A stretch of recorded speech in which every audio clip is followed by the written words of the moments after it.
మహాగణాధిపతే నమః. శ్రీ గురుభ్యో నమః. శ్రీమాత్రే నమః. వెల్కమ్ టు ఎడ్ భక్తి ఛానల్.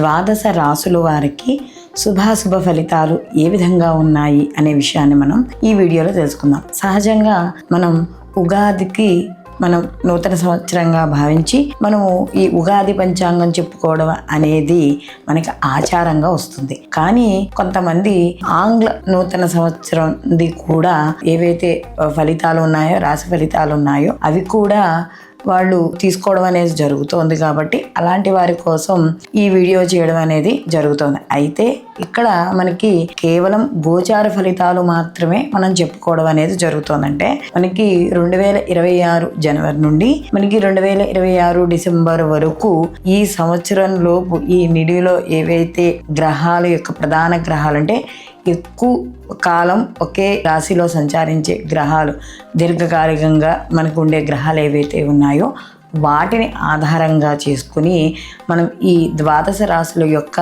ఫలితాలు చెప్పడం అనేది జరుగుతుంది. అయితే దీంట్లో కూడా మనకి మాసానికి మారే గ్రహాలు, అలాగే 27 రోజులు ఇలా, లేకపోతే 2.5 రోజులు ఇలాగా మధ్యలో మారే గ్రహాలు ఉంటాయి.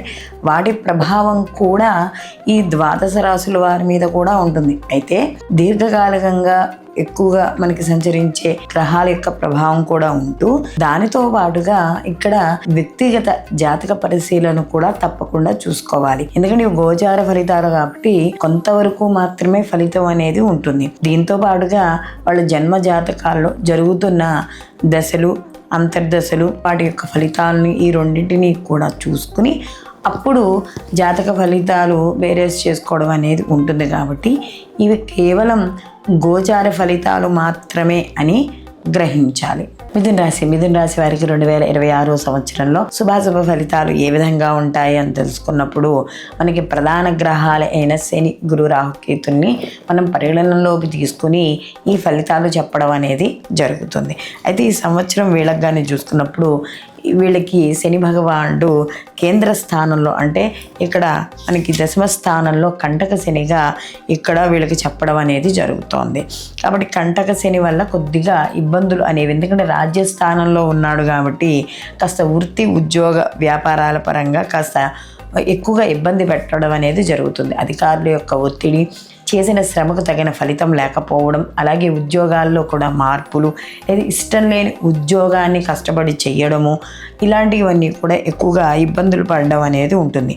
అలాగే శ్రమ అధికంగా ఉంటుంది, ఫలితం తక్కువగా ఉంటుంది. అలాగే వీళ్ళు చేసే వృత్తిలో కూడా, ఉద్యోగంలో కూడా అనేక రకాలైన మార్పులు రావడం, చేర్పులు రావడం, వీళ్ళు చేసిన పని ఎంత ఉన్నా కూడా సరైన గుర్తింపు లేకపోవడం, ఇలాంటివన్నీ కూడా ఉంటాయి. అయితే దీంతో పాటుగా ఈ సంవత్సరం వీళ్ళకి రాహు నవమ స్థానంలో ఉండి తదనంతరం వీళ్ళకి అష్టమ స్థానంలోకి మార్పు చెందుతాడు.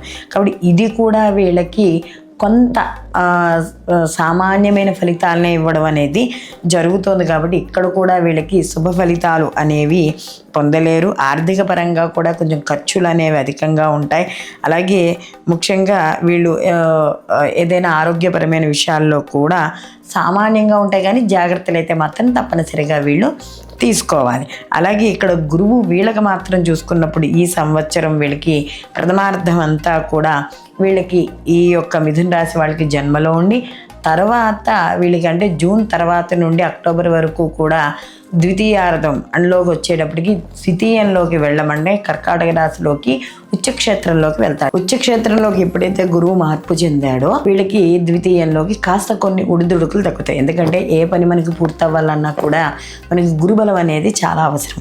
కాబట్టి అప్పటి వరకు వీళ్ళ యొక్క కంటక శని యొక్క ప్రభావం వల్ల, అలాగే కొంత వీళ్ళకి రావు యొక్క ప్రభావము, ఇవన్నీ కూడా కొంత వ్యతిరేక ఫలితాలు ఇస్తున్నప్పుడు గురువు ద్వితీయంలోకి మారినప్పుడు కొన్ని శుభకార్యాలు, ఆగిపోయిన పనులు అవ్వడము, ధనపరంగా ఉండే ఖర్చులు తగ్గడము, అలాగే ముఖ్యంగా వీళ్ళకి వివాహం కాని స్త్రీ పురుషులు కానీ, లేదా ఈ రాశిలో ఎవరైతే ఉద్యోగం రాని వాళ్ళు కానీ, స్త్రీ పురుషులు కానీ ఎవరున్నా వాళ్ళకి ఉద్యోగాలు రావడం, ఇలాంటివన్నీ కూడా చేసుకుని శుభవార్తలు వినడం అనేది ఈ సమయంలో ఉంటుంది. కాబట్టి అయితే ఈ యొక్క రాశి వారికి ఈ యొక్క కంటక శని ప్రభావం, రావు యొక్క ప్రభావం ఉంది. కాబట్టి వీళ్ళు తప్పనిసరిగా వీళ్ళు ఈ సంవత్సరం అంతా కూడా శుభ ఫలితాలను పొందడానికి వీళ్ళు ఏదైతే అమ్మవారి యొక్క ఆరాధన అలాగే శివారాధన రెండూ కూడా తప్పనిసరిగా చేసుకోవడం, అలాగే వీళ్ళు మాస శివరాత్రి రోజు నియమాలు పాటించి అభిషేకాలు చేసుకోవడం ద్వారా మరిన్ని శుభ ఫలితాలు పొందడం అనేది జరుగుతుంది. స్వచ్ఛమైన స్ఫటికలింగాలకు, రుద్రాక్షమాలకు, జాతి రత్నాలకు ఈ కింది నెంబర్ని సంప్రదించగలరు.